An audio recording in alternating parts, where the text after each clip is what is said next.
सूरज जमीन को कैसे निगलेगा?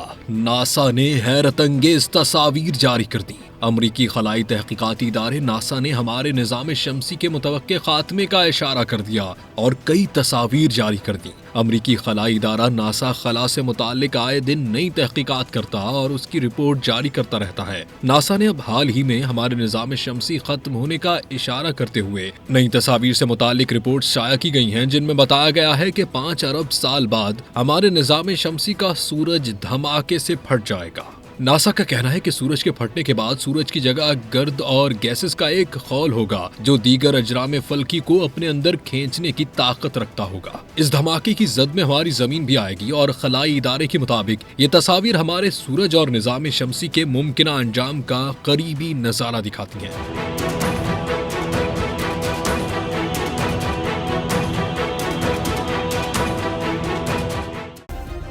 सब्सक्राइब करें और बेल दबाएं ताकि कोई खबर रह न जाए।